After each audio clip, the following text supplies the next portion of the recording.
Last week I got this text message from my brother, and I don't get a lot of text messages from my brother. And it said, "Dylan, are you going to some FBS thing in America next week?" And this is unusual. He's in Melbourne now, which is a completely different state in Australia. He doesn't really keep up with what I'm doing. So I was very intrigued as to what was happening here. And I very quickly found out that two of his students, oboe students, are in fact here today in the room representing Australia at this conference. And I thought, what an incredible, remarkable coincidence. And if anything, it was a strong reminder for me that we have a huge global network of future problem solvers. And it doesn't take very long before you realize there are more future problem solvers just around the corner. Today, though, we are incredibly lucky because we have brought all those different networks and communities together into the one room for what is ultimately one of the most exciting events for future problem solving in the year, that being our World Finals. So standing here today is really entirely surreal for me. I am not only the second alumni president of our board, but also the first non-United States-based, so first international president. I, like you, sat there for my first ever international conference in 2011. Here I am, La Crosse, Wisconsin. Left-hand side is probably how you feel right now before you competed. That was 5 minutes before we entered the room. Thankfully, there is light at the end of the tunnel. Over on the right-hand side is afterwards, when there's lots of partying, fun, and blow-up kangaroos around to enjoy. For me, it was undoubtedly the highlight, absolute highlight of my high school, and that's not exaggerating, that's what it is, and people are probably bored to death of me still talking about my experience here at the international conference. That wasn't just because we could convince everyone that we rode kangaroos to school, or that I managed to swap my cork hat for a Wisconsin cheese hat, which I still have to this day on my bookshelf. It was because I realized we weren't alone, and in fact, there were other weird people that liked to sing and dance with tinfoil hats and scream about acronyms from all around the world, and I got to meet them all. And that's you here today as well.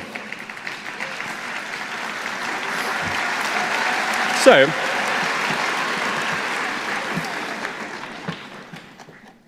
we are here for what is ultimately a very exciting day. But it's not just the students that are here. We have a whole community around that. So I came back and I evaluated, I coached as well. And I mean, if you think the students care, look at what the coaches do day to day, not just here, but after class, around class, to make sure everyone can get here and do their very best.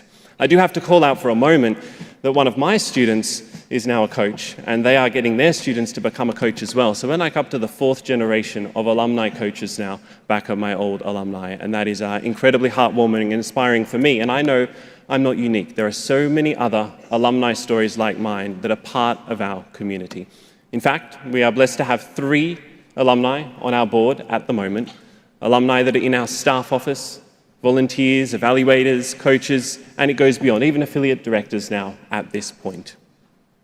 Of course, it's not just alumni, so we have all the other volunteers that join us as well, and I was reflecting on the fact that it's now been 18 years that I've been in the program since I first put my pen to paper for the first ever topic in little year 7 of high school. But 18 years is nothing, absolutely nothing compared to how many years many of our volunteers have been around. 20, 30, 40 years. We're at 51 years now for this program, and there are people here who were here from day 0, who have seen this program grow from what it is from the very, very beginning. So I suggest to you, if you see anyone around, take a moment to say hello, because I'm sure they have some incredible stories and laughter from past years to share with you. And everyone wants to say hi, so don't hesitate to reach out. So we have this community, April talked about it as well, a phenomenally thriving community that's so passionate and committed. I paused and asked myself, why? What is it that brings us all together so passionately? And I know it might sound a little bit cliche, but ultimately it is in our name, problem solving. And maybe you're going to roll your eyes, and it's like in the TV show when all of a sudden the title of the TV show said, everyone goes, look at that, so smart. But there is reason behind this. My view is that problem solving is, it's not just a skill, it is a craft. What does that mean? Well, if you think about it, when you problem solve today, you're going to use so many different skill sets. You're going to be brainstorming, structuring, You're going to think divergently, convergently. All these different skills are going to be pooled together. But the problem solving itself has something extra. It's a craft, like a stonemason, an artist, any other master in the world. There's that extra little sparkle, that creativity that comes into play. And that really is what the essence of problem solving is. And it's something that just can't be learned from a book and skilled up level by level. It's something that requires opening your mind, being interesting to explore new ideas, and to test the boundaries of what exists at the moment. Now, we're very lucky because we have another word in front of problem solving, and that is future. What the future does is it breaks all of the constraints we have now. So it makes it easier than ever before to start to think about what is possible, what is unlimited in the world that we see.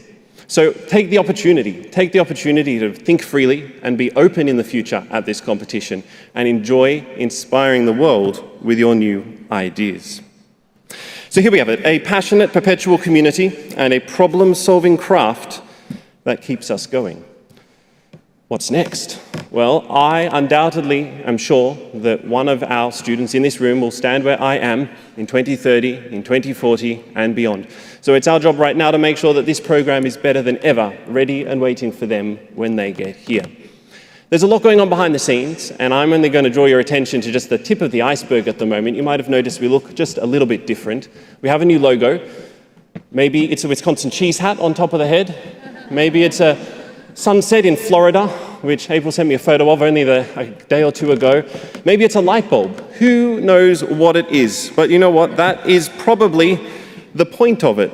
Because, and I wrote this down, I'm going to have to read it word for word. What we do know for sure is it's undeniably ours, and a reminder that when you let your imaginations free, it can brighten up the world around you. So before we get ahead of ourselves too much into the future, we have a competition to get into. 11 countries, 260 schools, 591 volunteers, and a couple of thousand of students. I cannot wait to be inspired by everything you have to share.